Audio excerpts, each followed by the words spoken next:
अस्सलाम वालेकुम। उम्मीद है आप तमाम लोग खैरियत से होंगे। मौसम एक बार फिर आपकी खिदमत में हाजिर है। सबसे पहले बात करेंगे सिलेक्शन कमेटी वर्सेस कप्तान यानी बाबर आजम। शाहिद खान अफरीदी ने गुज़िश्ता दिनों आप सबको पता है कि वनडे टीम का नायब कप्तान शान मसूद को बनाया था। वो इस वजह से क्योंकि शादाब खान की स्क्वाड में शमूलियत नहीं हो सकी, वो इंजर्ड हैं, जिसकी उनकी जगह जो है उसामा मीर स्क्वाड में शामिल हैं। लेकिन जब बाबर आजम प्रेस कॉन्फ्रेंस में आए थे तो हमारे दोस्त जावेद इकबाल साहब ने उनसे सवाल किया था कि अब जो है नायब कप्तानी वनडे की शान मसूद के हाथ में चली गई, ज़रा ये बता रहे हैं कि आपकी भी कप्तानी जा रही है दोस्ती यारियों की वजह से। तो बाबर आजम ने उसका ये जवाब दिया था कि आपको पता होगा कि मेरी कप्तानी जा रही है, कप्तानी किसके पास आ रही है। लेकिन आज बल्कि कल बाबर आजम ने सिलेक्शन कमेटी के अरकान को फ़ोन किया और फ़ोन करके उनसे जवाब तलबी ये की कि जवाब मांगा कि भाई शान मसूद को जब नायब कप्तान बनाया गया तो वो मुझे क्यों नहीं बताया गया। मुझे मेरे इल्म में नहीं था कि शान मसूद को नायब कप्तान बनाया गया। और उसकी उन्होंने ये वजह दी कि शान मसूद को तो मैं प्लेइंग 11 में अभी देख ही नहीं रहा कहीं भी, और आपने उसको नायब कप्तान बना दिया। तो नायब कप्तान अगर वो है और मैं अगर उसको प्लेइंग 11 में शामिल नहीं करूंगा तो फिर ये तो आपके फैसले पर सवालिया निशान उठेगा कि भाई जो टीम का नायब कप्तान है वही बेंच पे बैठा है। तो इस पर जो है वो जवाब तलबी की। शाहिद खान आफरीदी को तो डायरेक्ट फ़ोन नहीं किया बाबर आजम ने, लेकिन जो शाहिद खान आफरीदी की पूरी सिलेक्शन कमेटी के कुछ अरकान हैं उनसे बाबर आजम ने पूछा, और जवाब बड़ा ज़बरदस्त उनको मिला। कि जवाब ये मिला कि भाई ये मामला ऊपर से आया। यानी ऊपर से कहाँ से आया होगा, या तो चेयरमैन की जानिब से आया होगा कि चेयरमैन की जानिब से ये हिदायत आई होंगी कि आप शान मसूद को जो है वो नायब कप्तान बना दें अगर शादाब खान नहीं है।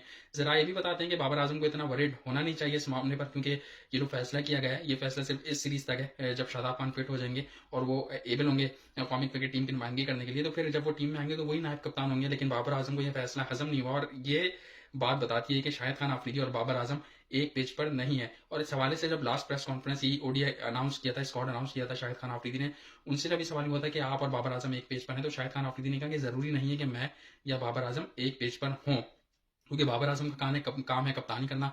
हमारा काम है कि बाबर आजम को अच्छा कप्तान बनाना या उसको ऐसे लड़के प्रोवाइड करना जो पाकिस्तान क्रिकेट टीम के लिए उस वक्त फायदेमंद हो, उनकी फॉर्म रखी हो, परफॉर्म कर रहे हो। तो यहाँ तो ये मामला बिल्कुल सीधा क्लियर दिखाई देता है कि बाबर आजम और शाहिद आफरीदी एक पेज पर नहीं है। और इसकी एग्जाम्पल हमने आपको दी कि शाहिद खान आफरीदी ने प्रेस कॉन्फ्रेंस में ये बात क्लियर कट वे में सहाफियों को बता दी थी कि जरूरी नहीं है एक पेज पे हो। और मैं समझता हूँ कि सही है यार, अगर एक पेज पे होंगे तो फिर चीफ सेलेक्टर को कोई फायदा नहीं होगा ना। फिर तो आप कप्तान बना दें और चीफ सेलेक्टर का ओहदा हटा दें। कप्तान को जो खिलाड़ी चाहिए होंगे या उसको जो पसंद होंगे वो उन्हीं को सिलेक्ट करके अपनी टीम 11 बनाकर मजबूत तरीके से खेलेगा। हाँ, जब आप बीच में चीफ सेलेक्टर लाएंगे तो फिर उसकी भी तो कोई जॉब है।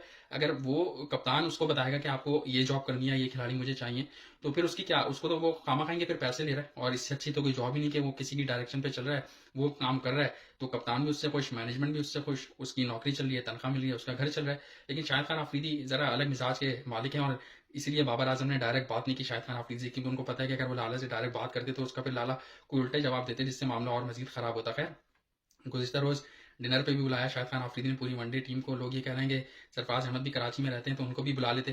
खैर, वो जो बुलाया वो ओडीआई टीम को बुलाया है लाला ने, और ये मामला था जो हमने कहा कि आपको अपडेट देंगे। बाबर आजम और शाहिद खान आफरीदी फिलहाल तो एक पेज पर नजर नहीं आ रहे, और कहा यह भी जा रहा है कि बाबर आजम की दोस्तियां यारियां अब उस तरह से नहीं चल सकती जिस तरह रमीज राजा के दौर में उनको पूरी सपोर्ट हासिल थी। सब कुछ बाबर आजम कर रहे थे। मोहम्मद वसीम से लैपटॉप लेकर आकर वो चीज़ें अनाउंस कर दिया करते थे जो कि उनके लैपटॉप में पहले से ही फीड करा दी जाती थी। लेकिन लाला के पास ना तो लैपटॉप है, ना लाला फ़ोन लेकर आते हैं। वो अपना पर्चा खुद लेकर आते हैं, और उस पर्चे में जो भी तहरीर किया हुआ होता है वो खुद लाला ने किया होता है। मुझे नहीं लगता वो अपनी सिलेक्शन कमेटी से भी या तो पूछते होंगे तो उनकी सिलेक्ट, क्योंकि लाला इतने कनेक्टेड नहीं है डोमेस्टिक क्रिकेट से। तो बस ये हारून रशीद या जो इफ्तिखार अंजुम है या अब्दुल रज़ाक है वो उन्हें बताते होंगे कि ये खिलाड़ी देख लो, ये खिलाड़ी अच्छा है। इस तरह से दूसरी अगर बात करें तो चेयरमैन साहब, chairman cricket board, one man show Rameez Raja साहब, जो कि अब से कुछ दिनों पहले ताबड़तोड़ हमले कर रहे थे मौजूदा पाकिस्तान क्रिकेट बोर्ड के सेटअप पर। उन्होंने जो है वो रब्ता किया पाकिस्तान क्रिकेट बोर्ड से, और उन्होंने कहा कि मैं अब 60 बरस से ज़ायद मेरी उम्र हो गई है और पाकिस्तान क्रिकेट बोर्ड को चाहिए कि मुझे पेंशन दे। और उन्होंने अपनी पेंशन जो कही वो कहा कि मुझे 1,54,000 रुपये। कहा जा रहा है कि वो पेंशन का मामला वो खुद जाते जाते पेंशन बढ़ाकर इसलिए कहते हैं क्योंकि वो खुद 60 बरस के होने वाले थे, तो उनको कहा कि जब मैं भी 60 बरस का हो जाऊंगा तो वो पेंशन बढ़ा ही दो ताकि उसका फ़ायदा मुझे भी हो। खैर, उन्होंने राब्ता किया, बड़ी बात है कि वो कदमों में गिरे, नजम सेठी के वो कदमों में गिरे। इस मौजूदा पाकिस्तान क्रिकेट बोर्ड के, कल तक वो इस मौजूदा क्रिकेट बोर्ड के निज़ाम को ठग ठग्स कह रहे थे या घुसपैठियाँ कह रहे थे, और आज उन्हीं के कदमों में आकर आ गिरे। और उन्होंने कहा कि भाई मुझे 1,54,000 पेंशन चाहिए माहाना। इस पर नजम सेठी साहब ने बड़े दिल का मुजाहरा किया, इस मौजूदा क्रिकेट सेटअप ने बड़े दिल का मुजाहरा किया और उनके घर एक कोड ऑफ कंडक्ट भिजवाया। उस कोड ऑफ कंडक्ट में ये था कि अब से कुछ दिनों पहले तक जो आपने क्रिकेट बोर्ड की बजा दी है या क्रिकेट बोर्ड के हवाले से आपने इतना नेगेटिव माइंडसेट बना दिया है, हम आपको पेंशन देने के लिए तैयार है, लेकिन कोड ऑफ कंडक्ट की खिलाफ वर्जी आप नहीं करेंगे। मतलब आप कहीं भी चैनल पर बैठ के किसी भी मीडिया प्लेटफॉर्म से या अपने यूट्यूब चैनल से पाकिस्तान क्रिकेट बोर्ड के खिलाफ नहीं बोलेंगे। आपको याद होगा आज से कुछ रोज कबल भी रमीज राजा एक इंटरव्यू में बैठे थे और मोहम्मद आमिर के हवाले से जब उनसे सवाल हुआ था तो यही बातें रमीज राजा ने मोहम्मद आमिर के हवाले से कही थी कि पाकिस्तान क्रिकेट बोर्ड इन खिलाड़ियों को पैसे देता है, इन खिलाड़ियों को एनओसी देता है और ये खिलाड़ी हमसे पैसे लेकर हम ही पे बात करते हैं, तो ऐसा चलेगा नहीं, आप सिस्टम के खिलाफ बोल नहीं सकते। हैरत है, वही बात घूम फिर के रमीज राजा पर फिट हुई कि जो वो दूसरों के साथ कर रहे थे वही अब उनके साथ हुआ। दूसरा, फिर हमारी क्रिकेट रूम की टीम ने भी उनसे रब्ता किया इंटरव्यू के लिए, तो उन्होंने जब हमने कल उनसे बात की तो उन्होंने हमसे बात की, लेकिन उन्होंने इंटरव्यू देने से हमें मना किया। लेकिन एक बात उन्होंने कही, वो ये कि मैं आपको इंटरव्यू इसलिए नहीं दे सकता क्योंकि मैं बहुत डर रहा हूँ। ये मुझे समझ में नहीं आया। हमने उनसे पूछा कि सर आप क्यों डर रहे हैं, तो उन्होंने कहा कि मैं बहुत ज़्यादा पाकिस्तान क्रिकेट बोर्ड के खिलाफ बातें कर चुका हूँ, बहुत ज़्यादा जो कुछ था मैं बोल चुका हूँ, लेकिन अब मुझे डर है।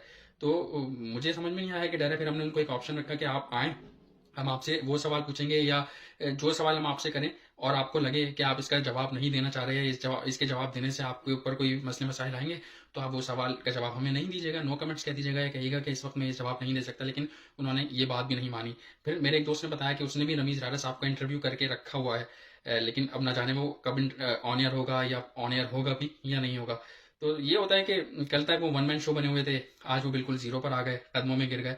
तो इसलिए कहते हैं कि इंसान, वो आपने कहावत सुनी होगी कि धागा या जबान लंबी हो तो उलझ जाते हैं, इसलिए धागा समेट कर रखना चाहिए और जबान को भी समेट कर रखना चाहिए। उम्मीद करते हैं हमारी आज की वीडियो आपको पसंद आएगी। इसी के साथ साथ मौसम मेहदी और क्रिकेट रूम की पूरी टीम को इजाजत दीजिए। अपना ख्याल रखिएगा। अल्लाह हाफिज।